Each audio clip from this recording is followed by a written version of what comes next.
நம்ம எல்லாத்தையும் நியாயமா பேசுறோமான்னு பார்த்தா நிச்சயமா வசதி படைச்சவங்க கிட்ட வரும்போது அவங்கள்ட்ட பேசுற விதம் ஒரு மாதிரி இருக்கு, கொஞ்சம் வசதி இல்லாமல் வரும்போது அவங்கள்ட்ட பேசுற விதம் ஒரு மாதிரி இருக்கு, அவங்களை கவனிக்கிற ஒரு மாதிரி இருக்கு, இவங்களை கவனிக்கிற விதம் ஒரு மாதிரி இருக்கு. எல்லாம் இறைவனா இருக்கலாம்.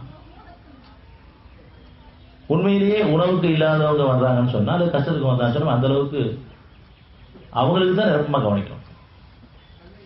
ஆனா நம்ம எப்படி கவனிக்கிறோம்? நம்ம குடும்பங்கள்ல நம்ம சொந்த பந்தங்களோ அல்லது நமக்கு நெருக்கமானவங்களோ வசதி வாய்ப்பு கொடுக்கும்போது அவங்களுக்கு பல விதமான உணவுகளை செஞ்சு வச்சுட்டு வந்து சாப்பிடுங்கன்னு நிர்பந்தப்படுத்துறோம். சாப்பிட முடியுமா இருந்த கூட சாப்பிட்றவங்களுக்கு நம்ம உணர்வாக கொடுக்குறது எப்போ எழுந்து போவாங்கிற அளவுக்கு முடிஞ்ச அளவுக்கு வந்தாவே அவாய்ட் பண்ணிடுவோம். யாருக்கு தேவையோ தேவையுடையவங்களுக்கு நம்ம நிரப்பமாக கொடுக்கணும், உணர்வாக கொடுக்கணும், உலகத்தோடு கொடுக்கணும். அதுக்காக இவங்க கவனிக்க வேணாம்னு சொல்லலை. நம்ம நிலைப்பாடு எப்படி இருக்குங்க தான். யார் வந்தாலும் சரி, செல்வந்தர் வந்தாலும் சரி, ஏழைகள் வந்தாலும் சரி, நெருக்கமான வந்தாலும் சரி, தெரியாத வந்தாலும் சரி, நம்ம அந்த நேரத்துக்கு என்ன பண்ண முடியுமோ உணர்வாக செஞ்சோம். அவங்களும் மனிதர்கள் தான். ஆனால் பெரும்பாலும் அப்படி இருக்கிறோமா?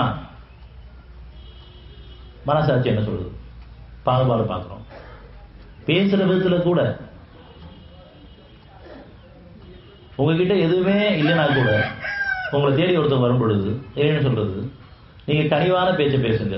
17-28 என்னால் முடியாமல் இருக்குது, உடல் கஷ்டமாக இருக்கலாம், அல்லது என்னுடைய பொருளாதார கஷ்டமாக இருக்கலாம், அடுத்த தேவைக்கு என்னன்னு தெரியாமல் இருக்கலாம். அந்த சூழ்நிலை இருக்கும் பொழுது கூட இறைவன் உங்களுக்கு பரிசு வச்சிருக்கான்.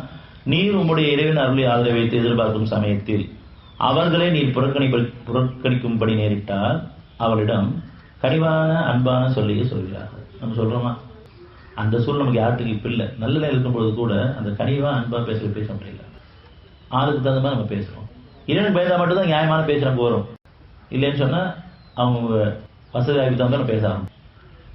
நம்ம பயபக்தி வேணும். அப்படியே நம்ம பேசினாலும் கூட தவறு மன்னிப்பு எடுக்கணும்.